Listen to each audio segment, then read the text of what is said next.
this video, I'm going to go over the questions from the first Chapter 5 review. This will only be covering our lesson 5.3. All right, so we'll be focused on end behavior and then ultimately writing the equations of functions when we're given their graphs. Okay, so let's start with a few questions on end behavior. So there's a couple of things I'm going to do here, kind of just to review some of the concepts we've been discussing about functions that you don't actually have to do to get this right. But the first thing I like to do is I like to see where my roots or x-intercepts are. So I've got one at -6 and looks like one at +4. So I have x-intercepts at -6, 0, and 4, 0. Now, one thing I noticed is this is just a single root, right? It just crosses through. But at 4, it looks like it does touch and come back the way it came. So it's not crossing. So this would be a double root here. Well, I missed a root. My bad. Sorry about that. I missed a root here. Root at -2, 0. Sorry about that. That's also single. All right. So ultimately, again, I don't need to do this to get this right. But the degree, right, the highest exponent of this function, if I cared to find out what the function is, would be a single root plus a double root plus a single root. So that's 1 plus 2 plus 1, which is 4, right? And that is an even number. And you can see that both of these, like when I look at the end behavior, they're both going the same direction. So that tells me that the degree should be even, right? If your end behavior is going the same direction, then your degree has to be even. Now, the leading coefficient, again, you don't need to do this, but it's good kind of review, right? The leading coefficient, I don't know what it will be, but I know it has to be a negative number because both of these are going down. All right, so now that I've done that, I can actually get the answer here. So again, the way I read this, as I'm moving to the left, right? Let me do a different color.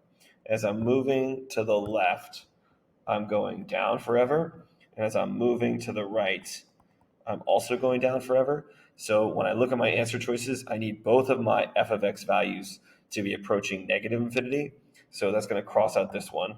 They're both approaching positive infinity. Same with this one. And same with that one. So the first one is actually going to be my answer. As I move to the left and to the right, my function is going towards negative infinity. All right, so I'm not going to do all that for the next one, but ultimately you can see kind of the stuff we've been discussing in terms of these functions. All right, so we'll do this one a little faster since I only care about the end behavior. As I move to the left, I'm going down forever. As I move to the right, I'm going up forever. So when I think about my answer choices, one of them is going to be positive infinity, one's going to be negative infinity. So it's not the first one because they have to be they can't be both negative. Not going to be the second one. It says f of x is approaching positive infinity for both of those. And so it could be one of the next two. So as I'm moving to the left, I believe it's going to be this third one here, my function is approaching negative infinity. And as I'm moving to the right, my function is approaching positive infinity. So the third one matches this end behavior. All right?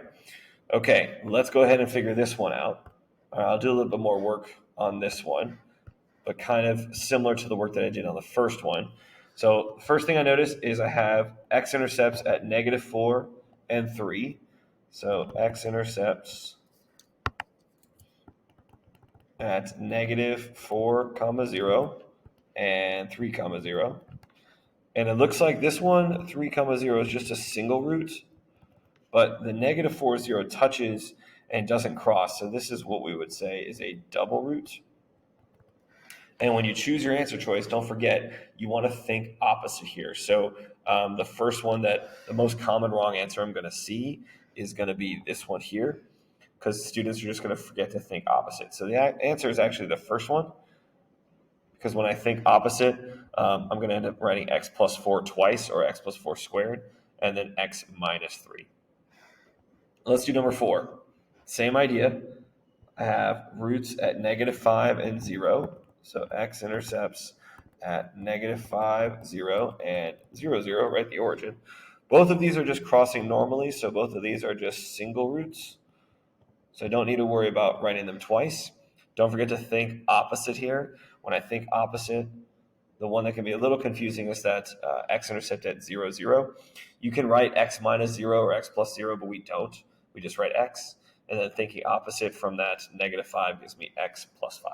So the first answer choice for number 4. Okay, let's do 2 more. These last 2 are going to be a little bit more involved in terms of the work, because I am going to essentially do the work that I did in 3 and 4, but I'm going to do a little bit more work to figure out what the leading coefficient is going to be. All right, so I'm going to write down first my roots. I've got x-intercepts or roots at negative 5, 0, and at 8, 0. And this looks like both of them are touching but not crossing, so they're both double roots. So the first thing that I'm going to do is I'm going to write down that a. We're going to be solving for that a shortly.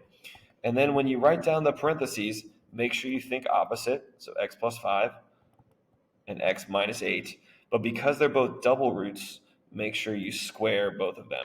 If you want to do it like you did in number 3, you can write them twice if you want. So you have 4 separate parentheses or sets of parentheses, but I'm not going to do that, right? I'm just going to write that it's squared. Okay, so this is kind of like the first step I'm looking for when I grade your work on your quiz and test. Now to move forward, I'm going to use this y-intercept, which is 0, negative 1200. So I'll be plugging in the negative 1200 for the y value, or where it says f of x. Leave the a alone, and then replace the x with 0. You probably need a calculator for this one. This is going to be 25, and this is going to be 64. Even I'm going to use a calculator for this one. So let's see what 25 times 64 is. So 25 times 64 is 1,600. So if I move the 1,600 over with division, all right, I know it's going to be negative. A negative divided by a positive is a negative. All the 2 zeros in both of these will cross out. And then really I just need to reduce 12/16. They can both be divided by 4 to give me 3/4. You can also write it as a decimal. Negative 0.75 is totally fine. Now, guys, I'm not going to give you full credit if you stop here. Make sure the last step is to copy down, remember this kind of checkpoint that I said earlier, and replace a with that correct a value. So if you don't put it all together, I'm not going to give you full credit on the quiz or on the test. All right, so that's it for number 5. All right, let's do one more, and then we'll be finished with this part 1 review. So I've got some x-intercepts. I got x-intercept at negative 8 and at positive 3. So x-intercepts are at negative 8, 0, and positive 3, 0. It doesn't look like anything interesting is happening in terms of how they touch or cross. It looks like they're just crossing normally, so they're both single. So I'm going to write f of x equals a times, and then I'm just going to think opposite on both of these factors. All right, I don't need to worry about raising them to a power other than 1 because they're both single roots. So now I'm just going to use this point 0, negative 4 to plug in. Remember, the negative 4 is the y value. It replaces f of x, which is just a fancy way of saying y's. So a, and then plug in 0, 4, x. So this one is going to be 8 times negative 3. I don't think we'll need the calculator for this one. So it's going to be negative 24 times a. And when you move that over, if you need a calculator, that's fine. A negative divided by a negative is a positive. This will be 4/24, right? 4 over 24. So reducing that gives you 1, right? 4 divided by 4 is 1. And 24 divided by 4 is 6. So it's going to give me 1/6. Again, don't forget to write the answer with that a value in there.